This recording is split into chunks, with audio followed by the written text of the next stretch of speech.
Yeah, I'm not a huge beard fan, but I will go with what you have absolutely any day, twice on Sunday over the Archie Bradley crazy in NHL Yeah, hockey beards. Yeah, no.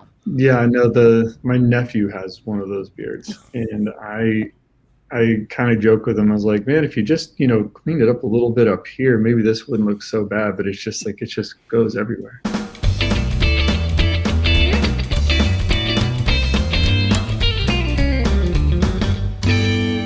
Were you one of those guys in high school, Morgan, where you were a late bloomer when it came to hair on the face? I was, and I was always jealous that there was always one dude that was 15 years old and had a full freaking facial beard that looked like a 40-year-old. You're talking about Sean Langdon right now.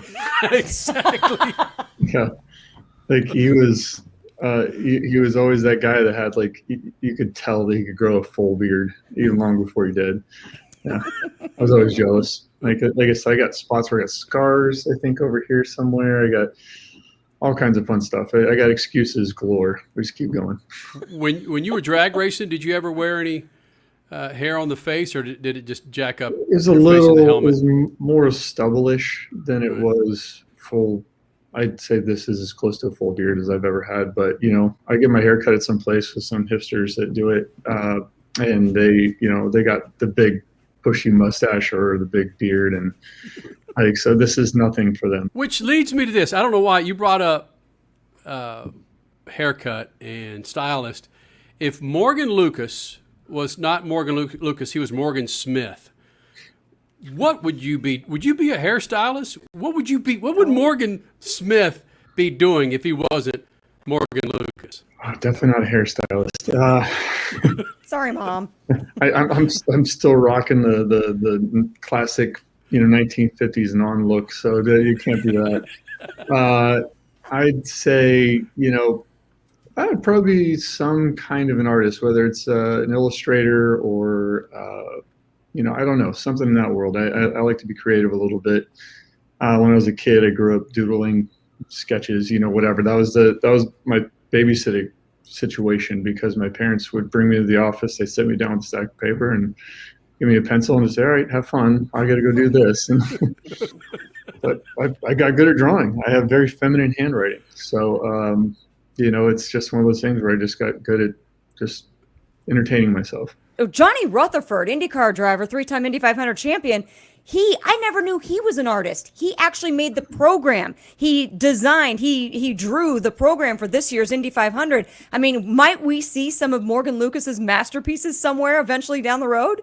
I can't say that I'm on that level. And the masterpieces that I've made are typically more for inside jokes, more inappropriate, or Ooh, even cartoon better. characters that I draw for my kids. My boys are fans of Bluey, so I can draw Bluey for them. Sometimes I'll draw a little cartoon and put it in their lunchbox, and that's a fun little thing. The Yosemite Sam drawings, whatever it is. We just have fun with it, and I don't do it as often as I should because their school starts so much earlier than it used to. So maybe I should do it at work a little bit and just have them loaded up. I see before we get off the art kick here a little bit, I see the little art thing behind your right shoulder in your office there. Is that your art or is that from one of your kids, the handprint? That's from my oldest boy. My wife put together this really neat thing. It's for Father's Day in 2017. And our youngest was, I think, just a year old. And she got their handprints and put it on there and kind of had a really cool message with it. And then my oldest, he draws little pictures. My youngest did this at church on Sunday. Nice. A little thing, and he wants me to put it up in my office. Man, it's fun, man. I'm really proud of my boys because they like sharing things with us. So it's a big deal. Now, Statman, again, Morgan Lucas joining us here in the Freak Nation Lucas Oil Studios. He mentioned something in there, Statman. Statman, you may be familiar given your granddaughter. It is an award-winning kids cartoon called Bluey. Love Bluey. And tell me this, Morgan, I'm more into Bluey than our 7-year-old Henley because it is just awesome with It's messages. best kids cartoon I've ever seen, hands down. The messaging, the funny, the real world experiences that they talk about. There's one of them, I think it's called Takeout or Yes. whatever. But anyhow, the dad's taking both the kids to the I think the Chinese takeout restaurant, and they miss something in the order, so they get stuck outside, and the kids start getting all this stuff, and it's like that moment when you can totally sympathize with whoever wrote that episode. Truly has kids, and definitely has multiple kids, and thank God for my wife, because she has taught me how to be more patient with it. But again, I love my boys. The older they get, the more I can relate to them, the more our conversations get a little just more dynamic. My oldest has kind of got this really sweet, empathetic side to him, so he's always conscious of the moods that we're in, and how you doing, Dad? I love you. You're the best dad ever, and like says all these things, even though it's not true at all. And then my youngest, on the other hand, he's just a wild man, but he's the extremes. He's crazy, throwing things, screaming, having fun, and then he'll. When it comes time to cuddle up and watch a movie or something, he's just right up next to you. Couldn't ask for anything more. You brought up Yosemite Sam, so have your boys gotten into Space Jam yet? The LeBron version? They've seen both. And that was the question of the house for the next week after watching it was, what's your favorite, Dad? I can ask that. What's your favorite Space Jam, Dad? The first one or the second one? I was like, they're both good. They're different. I don't know. They started coming up with those political responses. At least they're not asking you, come on, Dad, who's the real GOAT of the NBA? Is it Michael Jordan or LeBron James? Come on, Dad. Jordan all day. Sorry for LeBron, but Jordan he was more of a trendsetter, if you ask me. Stat man, are those fighting words for you? You being your Laker homer that you are? Laker homer? I thought we knew each other. Come on, dude. Yeah, I was a Cavaliers, baby. Calm down on that too. I was a huge Michael Jordan fan, or am a huge Michael Jordan fan. So it's going to take a while to get that. And what LeBron has done to the Lakers has diminished both of them in my eyes. So it's going to be, I don't know if the Lakers can recover from the damage he's done to them. Let's go back to this GOAT thing. Let's get back into this racing a little bit. We've gone from Bluey to Michael Jordan. So let's get back to racing. Who's I'll give you the GOAT in Funny Car is John Force. Maybe you got somebody else. But who's the Top Fuel GOAT? You ran in Top Fuel. You know a little bit about that. It's funny. I think that being as entrenched in it as I was, I think you could say the GOAT, there's a lot of different perspectives there.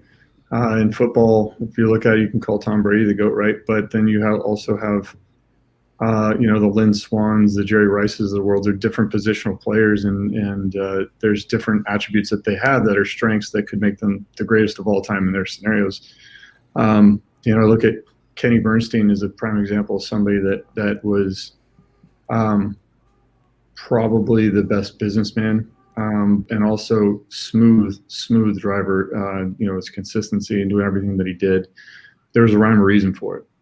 King of Speed, right? I was always a fan of his. Sean Lang, great friend of mine, also right up there towards the top of that list. Antron Brown, in my opinion, might be the most all-around driver, best driver I think out there right now. Antron, he's had his championships. He's done all that. I think from a peer level, it's hard to have anything negative to say about Antron. I don't think I've ever had a bad run-in with him or anything else. He's just a first-class guy. And I think a lot of the real diehard core fans know that. I think at the end of the day, the cameras tend to pursue the guy that's winning the most at that point in time. But my guess is, with Antron's future coming with his own team, Antron does everything right. I mean, the guy, he almost qualified for the Olympics. Okay. You think about that. He's just an athlete front to back. I mean, he's cousins with Troy Vincent, I think, right? I believe he's related somehow to him. It's in the family. He knows how to do it. He's got a passion for competitiveness. The guy looks like he hasn't aged in, I don't know, the 20 years that I feel like I've known him.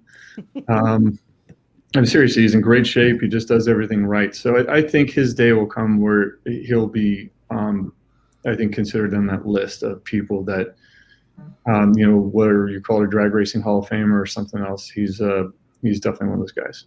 I don't know if I can scratch the top 10 of anybody's list, but I could say this, that there have been some really amazing drivers throughout the years coming through there. And I feel like, having the chance to compete against those guys, you get to see firsthand how truly consistent they are, looking through qualifying, through reaction times, and seeing runs that go sideways and see how they react to it and how they drive their cars, and then how they get out and handle themselves at the top end of the track.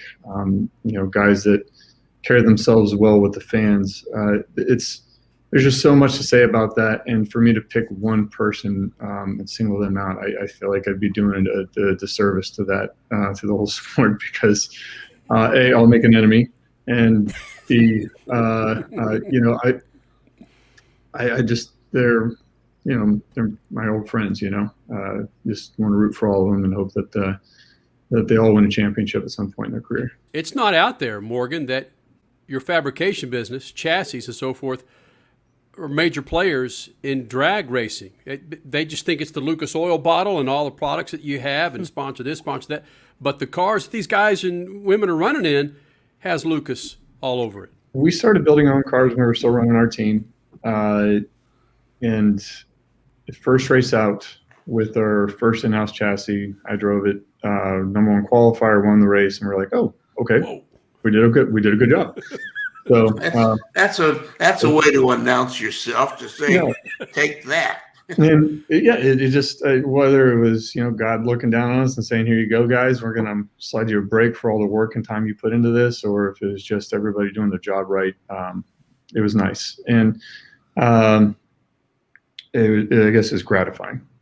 And after a while, we started realizing why don't we sell these cars to other people? Like, we need to help other people out. We need to try to sell these things at a competitive price point somewhere here that, at that point, Murph McKinney wasn't building as much Top Fuel chassis as he was Funny Car chassis. And there was this kind of independent company opportunity for us to go out there and try that. And that's where we started. Now we're building Super Comp chassis, private label, building them for Billy Torrance under an undercover chassis label.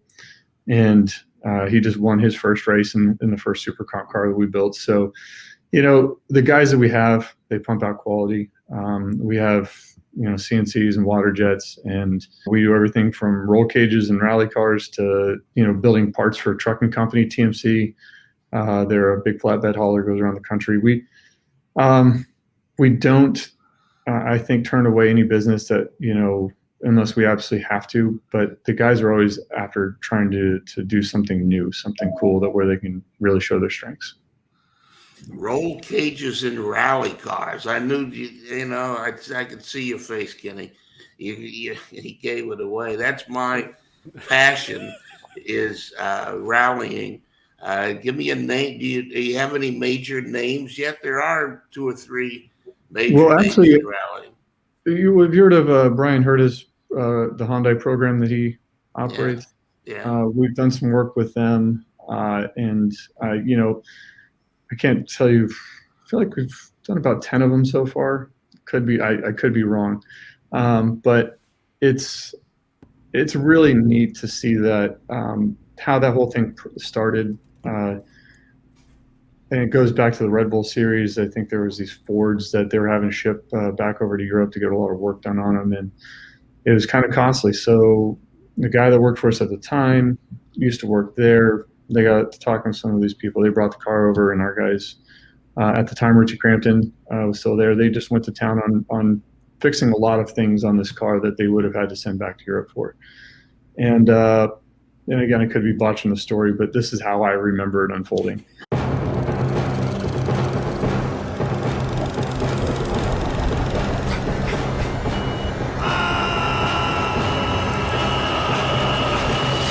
If the high price of fuel is keeping you up at night, then reach for Lucas Fuel Treatment, a safe, over-the-counter remedy lubricating the entire fuel system. Just pour directly in your tank, and it instantly goes to work cleaning and lubricating the entire fuel system. Sleep better and longer with Lucas Fuel Treatment.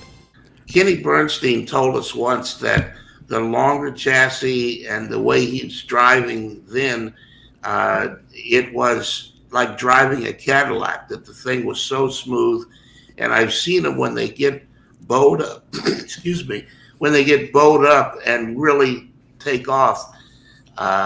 You had that experience. Are you able to apply some of that in the fabrication business to the cars that get on the track? Yeah, actually, that was a big focal point when we were designing the cars, is taking the some of the problems we had in the past prior to that, as far as cars that like to dart around and move, and how every car was different. They all responded differently to different things, and you had to, I guess, really, for lack of better words, you just had to be on your game all the time. And when we started building our chassis, we went through the process of fixture tables. Aaron Brooks was at the beginning of that, helped lay that out. Jason Rusher, one of our guys there, Richie Crampton. There's just an all hands on deck approach to getting this thing done. And we fixture build everything. We preload the cars in a way that we feel makes them more consistent, and that's really what it's about, is consistency. And I think a really interesting fact about that is a few years ago, Steve Torrance was and it's a tribute to his crew as well for putting the cars together so well, and making them repeat. But he was in a run, and I think something happened, and he lost a tire and smacked the wall at the finish line, past the finish line, and won the round. I think it was the second round, and they got the spare car out, which is also another one of our chassis, got it ready to go and in time to make the semi. And the thing was on pace to run even better than it was running around before, going right down the track. And they had a fuel system issue down track. But point is that repeatability is crucial. And that even goes back to when I was running part-time and Richie was running full-time, and we won, I think, with our part-time team, we won the finals at Pomona. After Richie lost second round, they basically took everything out of the frame rails of that car and came over and put it in my car. And then we, at that point, then ended up running my career best in the next round, and then again in the final. So the whole point, I guess, with what I'm saying is that from the driver's standpoint, being able to address these issues of darting, things that are going to cause the cars to slow down. You want them to go as straight as possible, and you have to drive and finesse them. But what I realized about our cars, and I think through the teamwork that we had, is that I realized that first lap down the track, first full run, I was just sideways, back and forth, because I was driving it like one of the older cars. And I get down, the guy's like, "Oh my gosh, is the car okay? Is it something wrong with the car? You're sideways." I was like, No, guys, I know what happened. Don't worry about it. Let's just go back. The next day, I just told myself, steer a little less, see what happens. And it just went right down the track. Now, it doesn't mean to say that you're not going to steer a lot at different tracks and different settings and, different grooves, there's always variables. But I was really proud of the work that the guys did, because I realized immediately that we were onto something special. And that goes back to the point, like with Lucas Oil, we want to deliver quality and keep people coming back. And top first-class quality. That's what we're always after, is being the most premium out there. And when it comes to the chassis side of things, that's how we look at it too. We want to be building and delivering the best product we can. If we ever have a problem with anything, if somebody's had an issue, we honor it, handle it with customer service just the way it needs to be done. And we're trying to grow. We keep taking on new business with our fabrication business, but that pales in comparison to what Lucas Oil is doing right now. We have been having outstanding success. Our sales team has just been crushing it. Our production team has been on point. I feel like everything's just kind of hitting right now. The marketplace is really, I guess, accommodating us in as far as sales. The new car sales new car production being down, used car sales being up. I think a lot more people are, I think, conscious of making their existing vehicles and equipment last longer. And we are a brand that I think people can associate with that. And our marketing department's done a good job on the digital side, trying to make sure people know that that's what we do and that's what we offer. And it's just everything, like I said, it's just working together right now. and just blessed to have a good team around me, and just having a lot of fun with it. Holy smokes. Wow. Morgan Lucas, President Lucas Oil, joining us here in the Freak Nation. And when I talk to you, Morgan, especially in instances like this, it's like we've been together for almost 20 years, Lucas and Speed Freaks. I send you pictures and videos of some of your times here in the Freak Nation, and just it's astounding. And it's not an insult by any stretch, brother. It's just your ability to communicate is fantastic now on so many different levels. It's I hope you don't take that as an insult. I just think it's awesome that you're able to go. Just share that with my wife, if you don't mind. I'm kidding. Okay, I've gotten much better with that as well. No, I really appreciate you saying that, man. I've always loved being on the show with you guys. You guys are the most fun interview I've ever and show I've ever been part of. But I've lived a really blessed life to be able to have a lot of cool, unique experiences, getting to race cars, getting to meet people, great people like you. Now that I'm into this chapter of life with, working out of an office, the relationships and rapport that I'm establishing are with people that don't know much about racing. Quite frankly, they don't know much about cars. And it's kind of fun to talk about some of the stuff and kind of joke around and be like, oh, yeah, you ever heard of Chip Foose? We were talking about detailing products the other day, and I brought up Chip Foose, and they're like, there's these kids in the social department. Like, who's that? Like, that's looking at their face. And I'm like, oh my gosh, you're breaking my heart. You're making me feel so old right now. And I'm not that old. I'm 37, right? It's not like I'm a geezer, but the point is that it's just funny to see how much my life has changed, and being a dad, doing everything else, I'm really really happy, really thankful for what I have, and got a great wife, man. She just she keeps me on the straight and narrow. She is a great business partner. Honestly, I might be the president of this company, but she might as well be the co-president, because she's just a rock star. But that just goes to speak of the fact that life's a lot different now. Yeah, but how long did it take you to become a student of Lucas Oil? Because racing was you, and like you said, you went to work with mom and dad back in the day, but you didn't really know what they were doing necessarily. You were just in the environment. So when was it that you kind of flipped off your full-time racing gig and just started thinking, I'm going to learn business, and I'm going to learn about this company, and I'm going to learn about what makes my employees tick? That's a really interesting question, really interesting, probably hopefully not too long of an answer here for you. I probably learned a lot by just osmosis, I guess, just being around things, listening, hearing, kind of going on sales meetings, going to trade shows with my parents when that happened, obviously. But then also with the race team, you learn a lot about, I learned a lot about caring for people and the family that you're around, which is your employees and your team members. But at the racetrack, it's like a fraternity, a wild and crazy fraternity.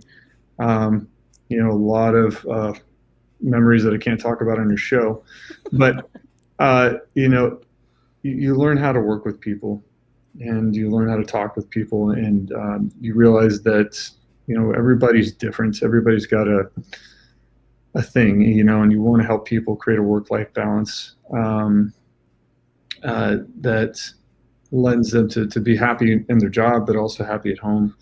We really do put a lot of emphasis on that now. Not that we didn't before. It's just I think we're trying to take it up a notch, trying to make sure the employees feel valued here, especially in what is the busiest season of Lucas Oil's history. It's a crazy world out there, and we need to make sure people know that they're loved and they're cared for, and that's inside the building, that's outside the building. That's how we look at it. Yeah, let's go a little bit into the future. Morgan Lucas, President, Lucas Oil. We talked a little bit about this with your dad. What is as people go more into electric cars, not a lot of oil in the electric engines. How is the Lucas Oil mapping out the future and to maintain this constant growth in your company? Do you got any ideas? It's That's funny. the long extension cords. Get your fabrication business to work on some 100-mile long extension cords. That's actually a fun idea. Maybe we need to start hiring people smarter than us to figure out how to make the roads charging capable with the cars. I don't know. Or some visors for your front window that have solar panels in them that charge your tank. I don't know. We'll figure it out. There it Lucas is. Solar. Somebody's already got that patented, I'm Done. sure. But, for us, there are tons of places where oil is still going to be used. But we've had to kind of establish what this runway looks like for us as a company. The average age of the car on the road was around 13 years old. Now with the reduction in production from the manufacturers on, every vehicle really, I think that age of that vehicle is going to go up. I don't know what it is right now, and I don't like to spew random numbers that aren't true, but for us, that's good. The used car market is where our bread and butter is. That's where we can help people the most. Help the cars run longer, longer between oil changes, fixing problems, consuming less. Those are the things that we do really well. And we also do grease really well. And hydraulic oils. Things are in the industrial world, the agricultural world. We do a lot of those very well, but we're not going to stop with that. We are, looking at beefing up some different departments of the company to start looking ahead for opportunities in the future when it comes to diversifying, what we're doing. We know that we're good at fixing problems. We know that we're good at blending, packaging, and shipping. And, we're going to look and see what we can do that fits within that wheelhouse as best we can. Try to make this thing last where my kids can be doing what I'm doing, and just have a lot of fun in that process. Lucas Oil Stadium, now tied in with the Dallas Cowboys. I could go on and on of the accomplishments that You're Lucas probably Oil. pretty happy about that. I'm pretty stoked about that, damn it. Now, just get a 50-yard line suite like you have at Lucas Oil Stadium there at Jerry Jones Stadium. We'll be all good, Morgan. Okay. No, that's our Colts family is all the people, the Ursays, our sales team, they're great guys over there. But I got to also say the same thing about the Cowboys group. They are just first class. Brought us in, put us on Jerry's bus, driving us over to the stadium to have a meeting. It was a whole. They put on the dog and pony. We had a great time. And but again, anybody that's looking to sponsor football teams, the Colts, Cowboys, can't go wrong. AFC, NFC, best of both worlds. Were you on Jerry Jones' bus with Jerry Jones? Not with him, no. But he was on his bus. Right. I think I drank one of his beers. Did he ask you to clean his glasses for him when you were sitting there? What? No. Maybe his son. If he did ask me, I would. I would. You know what? Jesus would do it. I'd do it. I'm good with that. Right. There you go. Oh my gosh. What's the plan as far as motorsports moving forward, from IndyCar to drag racing into NASCAR and rally racing? Mm-hmm. Is there motocross? Is there an avenue that you guys are going to jump into that we're not aware of at this point, or you're going to back away from? Where's the involvement with Lucas in motorsports at this point? I don't know. When I say that, because I don't know what we aren't involved in right now. It seems like we've dabbled in a little bit of everything. We love our motorsports around here. Mm-hmm. We love our grassroots motorsports. We love our major league sports, if you will. But we're not shut out to any one space or any one thing. We know that our customers, they like motorsports as well. We want to continue to cater to that with Nav TV, with the network that we have. We just want to make sure we keep producing and airing fantastic content that people can watch. And actually, with some of the over-the-top stuff that we've been doing, and that's some industry term that I'm still trying to figure out, through Samsung TV and Roku, different things. We're now in other countries. I believe India has access to Nav TV. Through some of these outside of just the linear, scenario. And to be in these other countries, it's a big deal. for us to be able to expand our marketing efforts in these countries without actually having to go there. It's interesting, but motorsports, it's going to be around. It's always going to be part of what we do. Is content, that's the king in streaming and so forth, in creating content. Lucas Oil Productions has gone from 30-second commercials to 30-episode programs. How important is streaming and so forth, and what kind of changes can we expect looking into the horizon for Lucas Oil? We had Lucas Oil Racing TV, now we have MAP TV Plus for our streaming scenario with the MAP. We had some problems with it. Our team's constantly working on improving it, got a lot of stuff fixed. And it's evergreen. We're going to keep working on it and just, trying to make it as good as we possibly can. But we don't want to step away. We're not ready to step away from anything on the linear side, which would be like your DirecTVs, your I got trying to think of anybody else have DirecTVs. So I'm trying to think of all the, Verizon's, AT&T's, all the different providers that handle Cox, cable Spectrum. content. Yeah. Spectrum. There it is. Mm-hmm. That's the one I don't like to talk about, but I do. Oh, sorry. As I said, because I've had internet problems with them for a long time. But I'm sure nobody else does. It's just me. Oh, yeah. Nope. That was just you. Believe me, it's just you. Nobody else. Yeah. But the linear side's a big deal for us, and we're kind of niche. We air motorsports, car stuff. That's what we do. We're a car person's channel. We still have the streaming options for people when they can't get it if we're not on a specific cable provider or carrier like Dish or whatever. There's ways for people to get it, but that's it. We want to get what people want to watch and get in front of them. And as far as on the linear side, we're going to probably try to grow both of those parallel with each other and see what the future holds. Are you going to drive, or have you driven an 18-wheeler like your old man, and will you or have you established a CB name? I do not have a CB name, and I am afraid to know what it would be. And because, anyhow, I have driven one.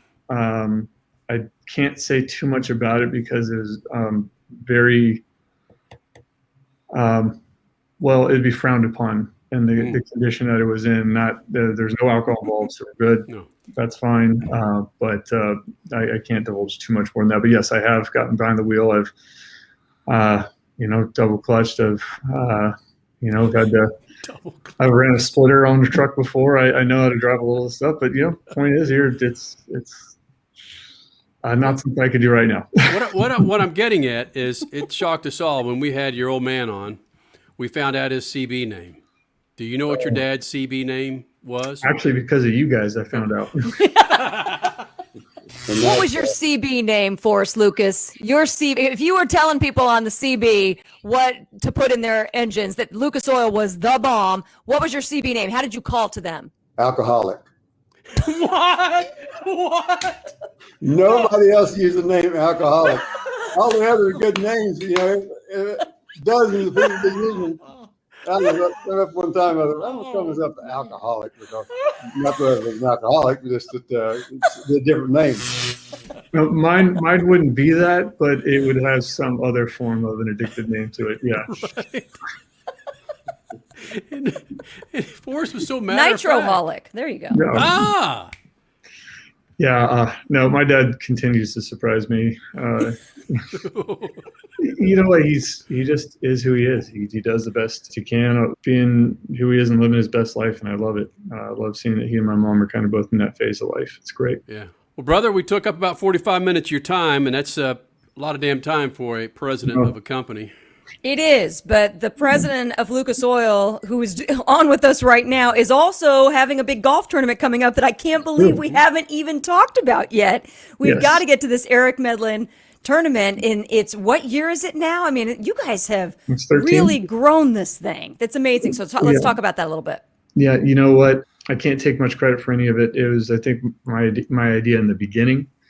But Katie, my wife, she puts together the team. We have a lot of people volunteer time, employees and or friends, family. We have vendors for Lucas Oil that get involved and contribute. We have, a lot of people that are friends of the racing community that come out and hang out with us. And so you understand all this money, 100% of it goes to the Children's Hospital, St. Vincent's Children's Hospital, Peyton Manning's Children's Hospital at St. Vincent. Right. Here, just to be clear. So if, anybody listening wants to donate to a really cool and just awesome children's hospital, it does a lot of great for our community, great things. That's a great place to go. But at the end of the day, it's just special because we can continue to honor Eric, to live in his memory a little bit. I didn't get to learn enough from him because I feel like he just exuded that kind of just charisma and fun, and he's just good people. And the world is lesser for not having him in it right now, but God and heaven are a lot better off for having him there too. So we just try to keep him in our minds, try to remember him at all costs, and go out there and have fun. And some people have too much fun. It's 90 plus degrees in the summertime out there, and we have beer on every stop, it seems like. So it can get wild, but we have a good time with it, and we celebrate. Wild is good in moderation. We all need wild times. I just thought of something, and if I'm overstepping my bounds, please let me know. But Ron Capps, when he won, was it his Pomona win? I think it was his Pomona win. He did an Eric Medlen slide down the front of his funny car. Yeah. Would it be something maybe to donate towards the Medlen tournament or just the Medlen Foundation, the Peyton Manning wing of the Children's Hospital at St. Vincent, that every time a driver does a slide, $100, $500 to the wing? Hey, you know what? I think it's a great thing to consider. There are definitely more people involved than me for that one, because I got to figure out whose wallet that's coming out of. You're right. Yes. But I do love that concept. And again, I think we're honoring Eric, and we're doing something good. He loved the kids, and we're helping kids. It's just something special to be part of. Yeah, we had him on the show numerous times, and the comparisons are there with him and John Forrest, not just with the personalities, but the driving capabilities. And the loss of Eric Medlen, it was felt throughout, and it lasted a long, long time. And evidently, Morgan, with you, there were many touchstones involved with the loss of him for you to, again continue to keep this golf tournament up and running.